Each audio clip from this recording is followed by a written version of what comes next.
Welcome to the Build a Life After Loss podcast, where we inspire you to build a life of purpose and joy. Our aim is to encourage your hope in the future and strengthen your confidence. I'm your host, Julie Clough, certified life coach and grief specialist.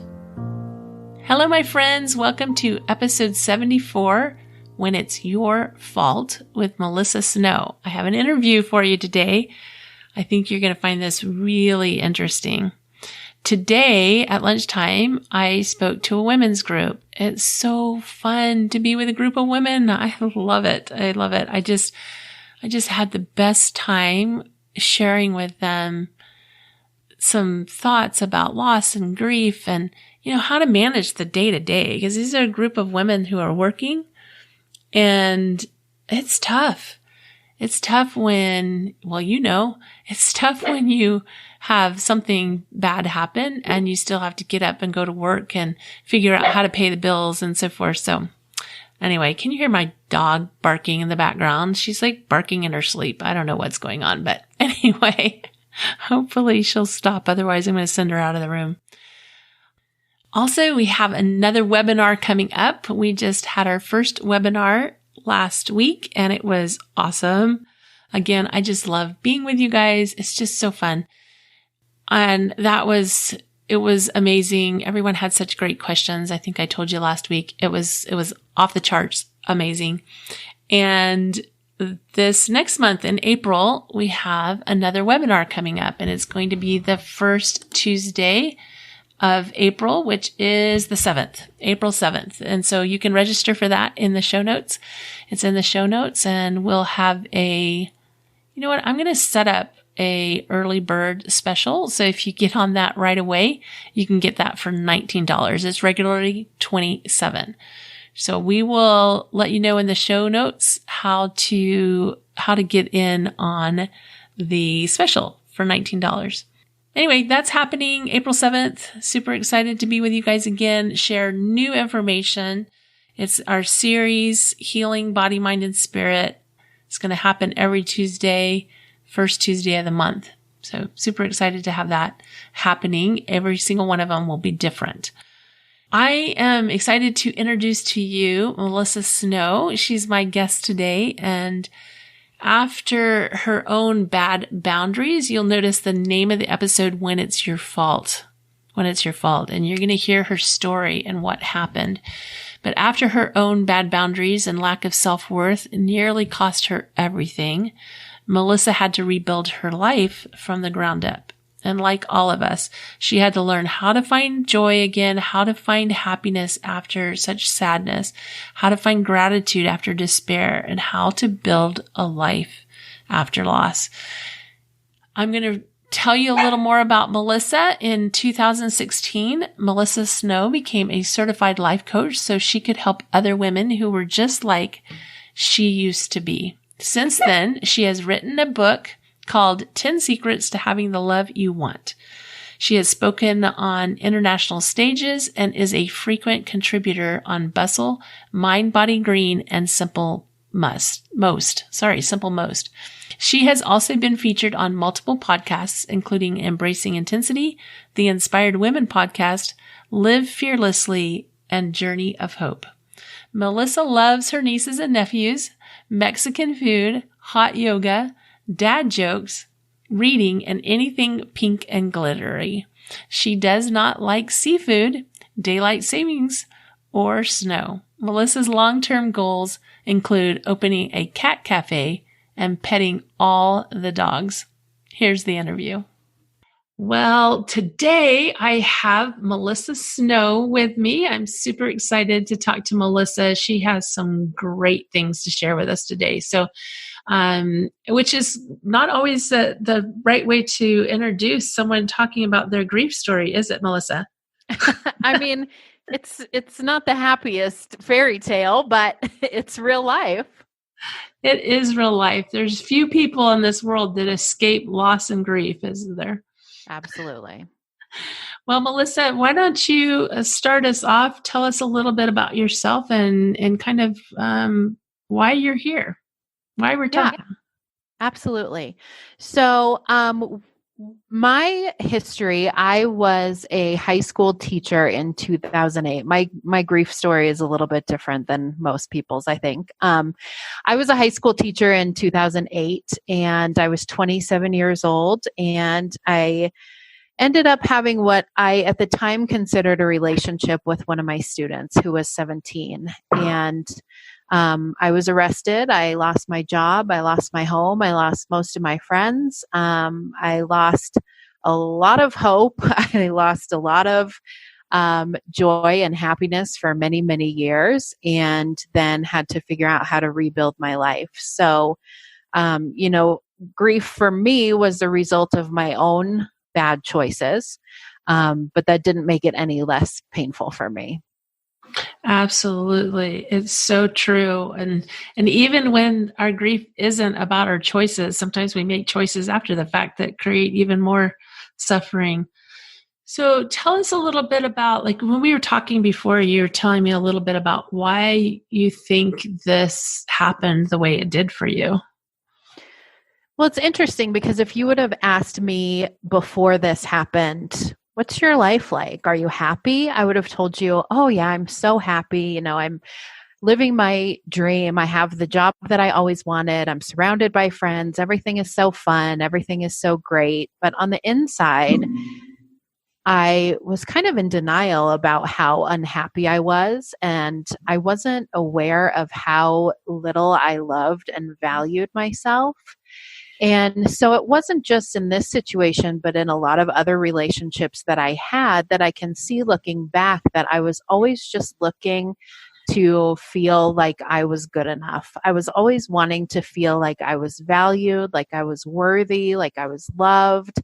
And I didn't know how to give myself those things. And so I was always looking for it in relationships with other people. And so then there was this person who wanted to tell me how important and beautiful and special and wonderful I was all the time. And that was exactly what I needed to hear. And I was so desperate for that, that I figured out how to make it okay in my mind that I was getting it from whoever I was getting it from.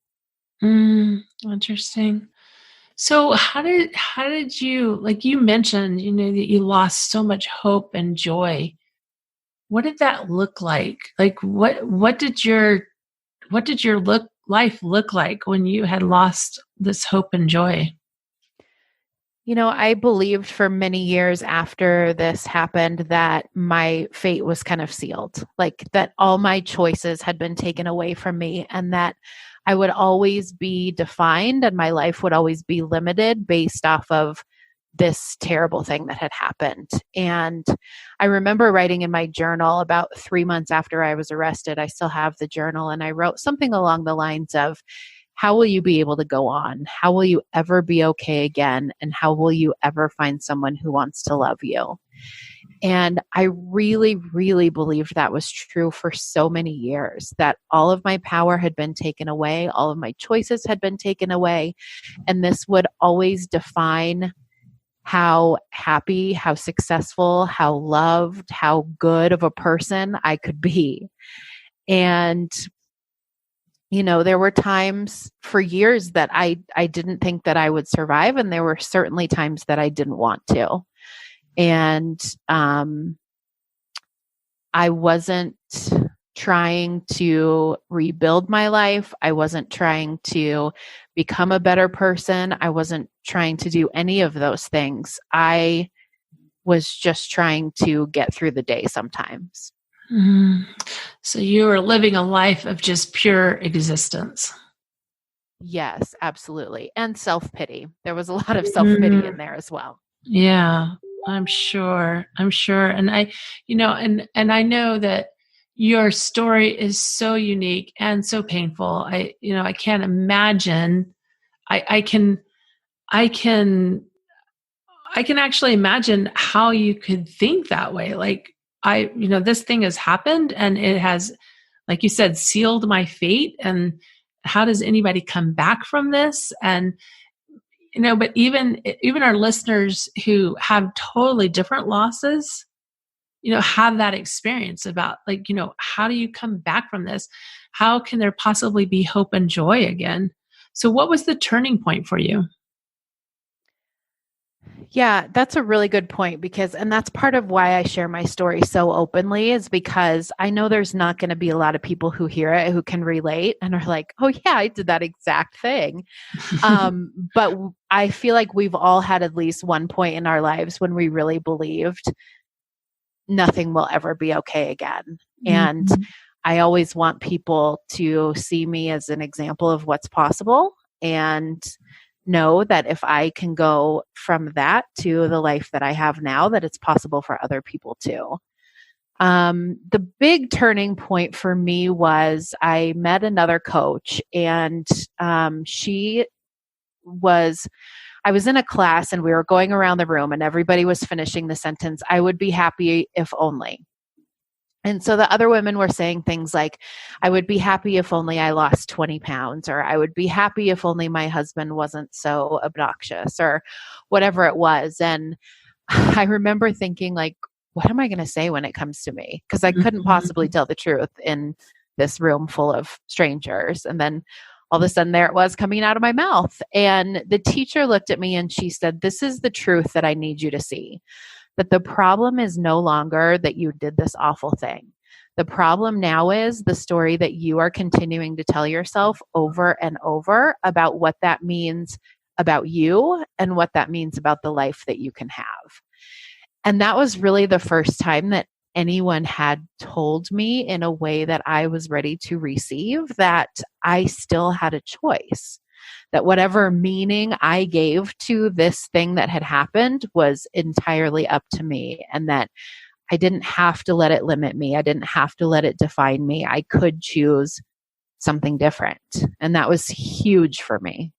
Wow, that is huge. I just actually did a podcast episode not long ago about the power of choice. Like choice, like we sometimes, like you said, like we give our power away. We don't even recognize that we have choices. We just don't even see the choices that are right in front of us.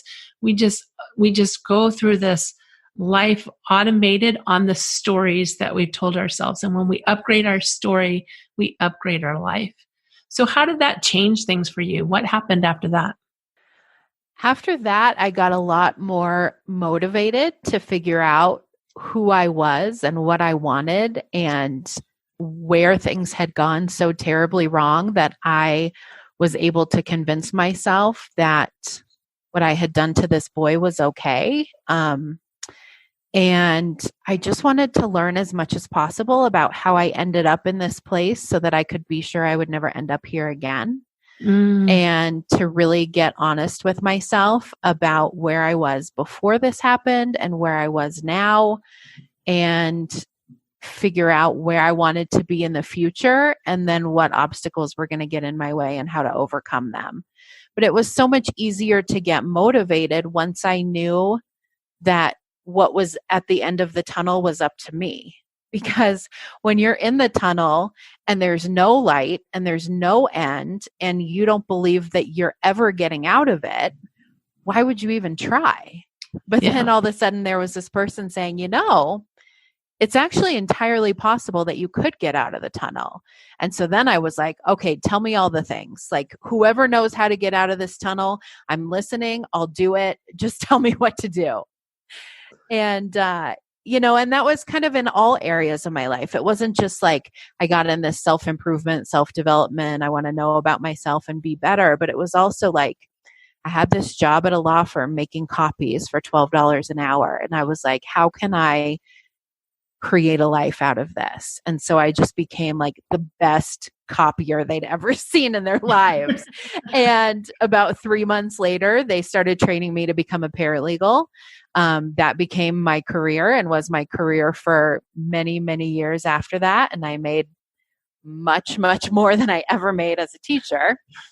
And eventually I was willing to open myself up to the possibility that there may be someone in the world who wanted to love me and wanted me to be a part of their lives, and that there was someone out there with enough compassion and understanding and grace that they too would be able to see that there was more to me than just this awful choice I had made.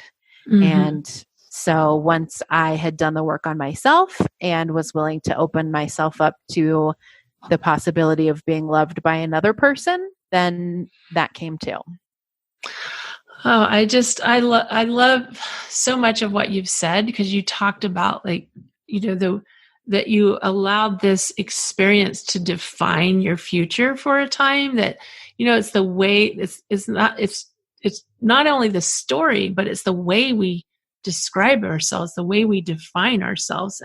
And one experience, whether it's a loss experience, or it's something that we've done that we regret, or whatever it is, one experience does not define us, but we can allow that to happen. And I, when you said that about, like, you're in the tunnel and there's no motivation, when you think all the road that you're on, no matter what you do, is going to lead to misery, what is the motivation? Right. But when the world opens up to possibilities that there could be more, then there's motivation to move forward, because you can see color again. You can, Yeah. yeah, that's awesome. I love that. And I love what you said too about the honest reflection that you did, where you really wanted to know, like, what in the world caused me to get to this place where this thing that now I see as, not good, that I thought that it was okay.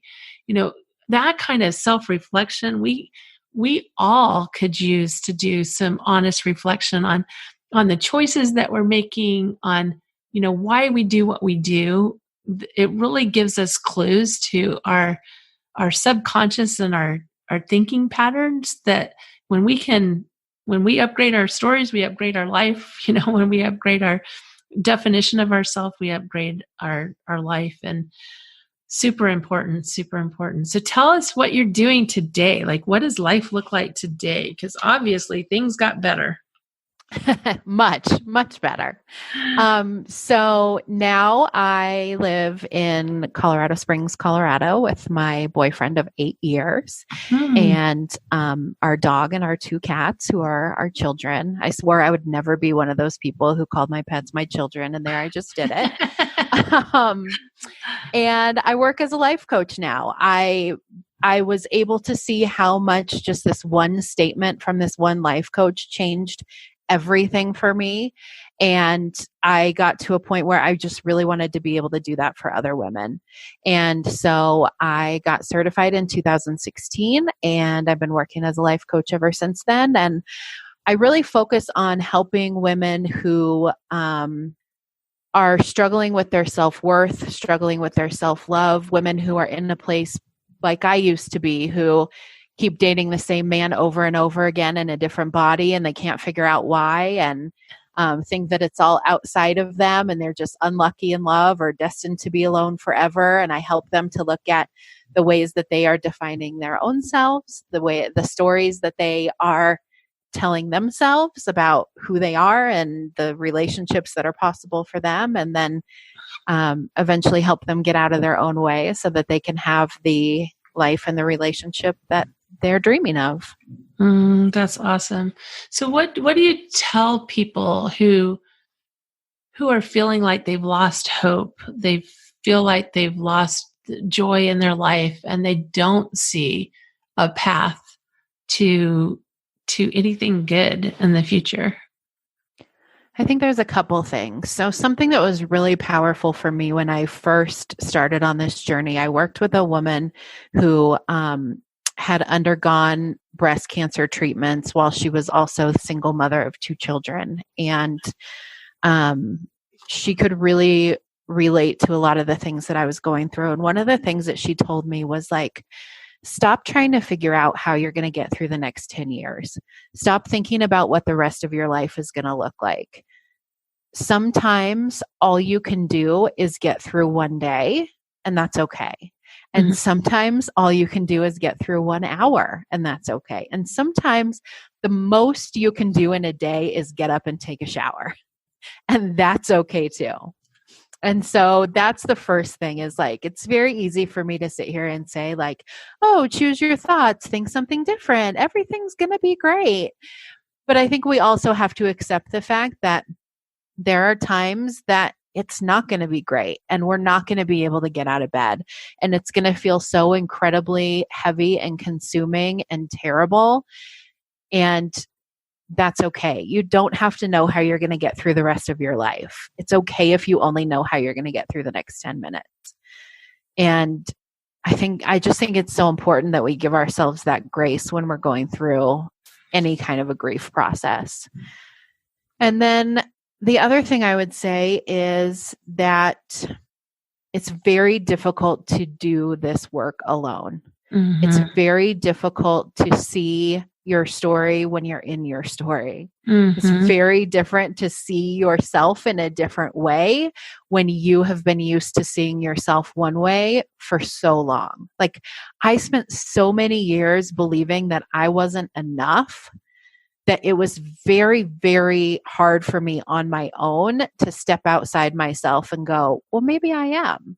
And so that's one of the things that is so important, I think, about having a coach is having someone who can hold that space for you and believe that about you while you're figuring out how to believe it about yourself. And that was huge for me too, was just having someone who was like, I can see how special and amazing and wonderful that you are. And I'm going to be here believing that until you believe it too.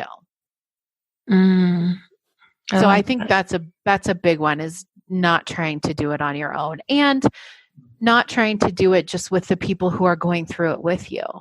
Like if you have lost a child or your husband's had an affair or you've been fired from a job or something like that and you're grieving that, there is something very powerful about staying connected to the people who are going through it with you, because I'm certain, I've never lost a child, but I'm certain that there is something that your husband could understand that no one else could.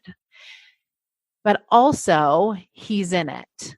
Mm-hmm. And when you've just been laid off from your job, your coworker is in it still. When you are going through the process of grieving the loss of your marriage, your friends who have been with you through all of it, they're in it. So they're going to see it a lot differently than an independent third party who has no agenda, who has no horse in the race, is going to be able to see it. Yeah, I love that, because I think that because the people that, are, like you said, are in it with us are either trying to convince us to stay where we're at, or they're trying to talk us out of feeling the way that we feel, instead of really offering tools that can help us to incrementally find that improvement, find that hope, take that courageous step that we need to take. Yeah. And also giving us a space to just be where we're at, because if you're having a day where you're feeling like pretty good about things and like maybe there is a light at the end of the tunnel and it might be okay to smile and laugh again, and your husband's not having that day, then that's going to be very difficult for you to allow yourself to be where you're at, and vice versa. And so having that neutral third party gives you a place to just show up and be wherever you are that day. Absolutely. And I find that we learn so much in those discussions where we are in that day. Like it's interesting how just even little things that we're experiencing, how we can learn so much when we dive into just even the little things that can actually inform our hope, our courage, and our grief in the bigger moments. Yeah, absolutely. Yeah.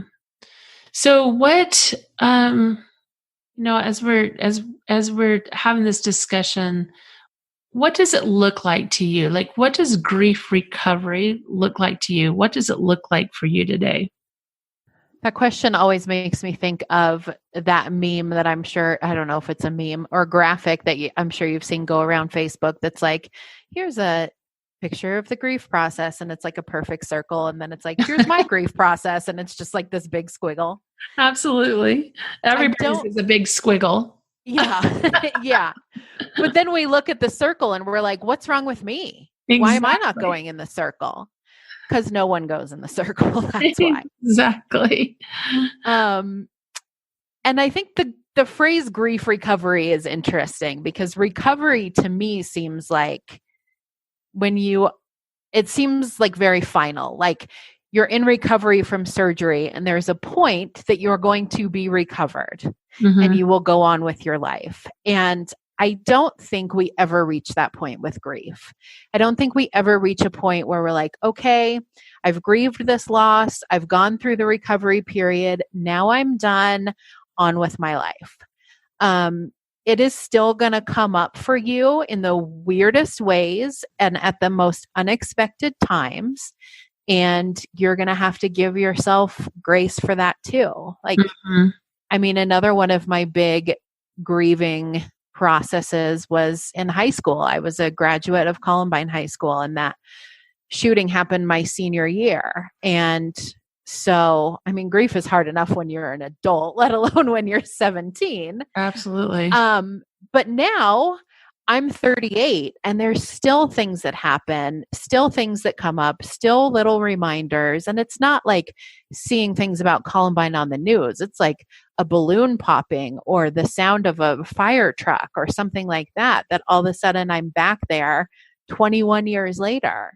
So I think that's important for people who are just starting out or like in the midst of recovery to know, is like, you're never going to reach a point where it's just gone and it never comes back.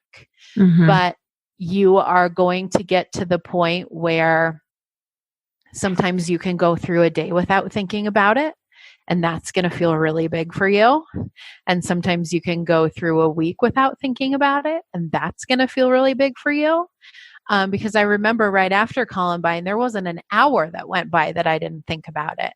And now, 21 years later, I can go months without thinking about it. And so it does get easier. It does get better, but it never goes away. And it never, I don't think it ever completely heals. Yeah. But we just figure out how to cope. We figure out how to manage our own minds and see how much control we have over our thoughts and how much control we have over our feelings. And then we get to decide rather than letting our minds and our emotions decide for us. And it becomes more manageable, I guess is the best word. Yeah. Yeah. And, the fact that, like you said, nobody goes through this, goes around the circle. It's not smooth. It's not a straight line. It's not a straight progression. It's this wiggly line. We, as human beings, we're complex beings. We're complex. And so we have emotions that come up all the time. Like you said, like, a sound or you see something that reminds you of a previous loss, can take you kind of back to that place. So it's a progression. It's a wave-like progression. Yes, a squiggly line progression. But if we don't get involved in our own healing, then it's not likely to happen. Yes. It's not just going to happen to us. It's like, how long does this take? Like, that's what I wanted to know. How long is this going to take? Because I got places to be. And there's no like, okay, well, you have grieved the loss of your husband I was actually just having this conversation with someone this week. And she said, I decided I was going to give myself a year. And then at the end of the year, I had to get back out there and start dating. And I was like, yes, because that's how it works. 365 days. That's all it takes. And then you'll be over the loss of your husband and ready to find a new one. And I think, yeah, it's just, it doesn't work like that. And it's not about putting the time in. Like, you're not going to work on it for 90 days and then be done. You're going to work on it until, and then you're probably going to work on it some more. Yeah. For sure. For sure. I love that. Well, do you have any parting advice or thoughts that you'd like to share with us? I think one of the big things for me was realizing that what had happened and the grief process that came afterwards did not negate everything that happened before it. And along those same lines, that the amount of your grief is not directly proportionate to, or like the length of your grieving process is not directly proportionate to the amount of your grief or the amount of love that you had for the person that you lost or something like that. Like, I remember after Columbine, the first time I laughed, I felt so guilty. Like how dare I do that? And the fact that I was able to be happy must mean that I wasn't that sad to begin with and that it wasn't that big of a loss. And I think sometimes we feel like, especially when we have a significant death, it's like when I stop being sad, that's somehow dishonorable to the person, or that somehow means that they weren't that important to us. And for me, something that was really big, going back to my first point, was like realizing that just because my teaching career ended the way that it did, and just because I made this really, really bad choice that hurt a lot of people, it didn't mean that I didn't do a whole lot of good the 4 years that I was a teacher before that. Like, one does not cancel out the other. And I think that's important for people to know when they're grieving things like the loss of a marriage, especially if it ended because of like infidelity or something like that. It's like, that doesn't take away anything that was good about that relationship before. That doesn't have to tarnish every memory that you have of that person. You can still remember your children when they were happy and you were happy and they were here, even though they're not anymore. That not everything that happened before this has to be defined by what happened after it. Such a good point. Such a good point. In fact, I just talked about that very thing. You know, when something really hard happens, we create we have such a connection to it because it's so emotional. It becomes so huge that it almost becomes like a boulder in the way of looking back on positive memories, on good things that happened. Yeah. And it doesn't have to be. Well, thank you so much, Melissa. I appreciate your courage in telling your story and sharing what you've learned, because that's so valuable when we have hard things happen and we are able to learn from that and to find a way to create, have that courage to rebuild and to create a life that you love now. To be able to share that story gives so much hope to people. So really appreciate you sharing that with us today. Thank you so much for having me. I loved interviewing Melissa, hearing her story and hearing her courage to share her story and what happened. We definitely learn from each other. And so I'm just always so grateful for every guest, and especially Melissa being so vulnerable in sharing her story. What a courageous woman with a brave heart. Also, remember, your support needs to be equal to your challenge. So, what is your support? What is your support? Who is helping you? As a grief coach, this is what I do. I support you as you navigate your grief. I support you and I give you tools. And we work together like right where you are. Right where you are. We work right where you are, and we move the needle. We start to rebuild, and we start to discover what is truly that you want in life. I will support you in that. I will support you in rebuilding. I will give you the tools and the attention to rebuild. Go to Build a Life After Loss to schedule a time for us to talk. Don't delay. Do it today. Do it today. My email is julie@buildalifeafterloss.com if you'd rather reach out to me that way. And remember to subscribe in your podcast app. And we would love, love, love to have you review the podcast and share it with your friends. Remember, I believe in you. Talk to you next week. Bye.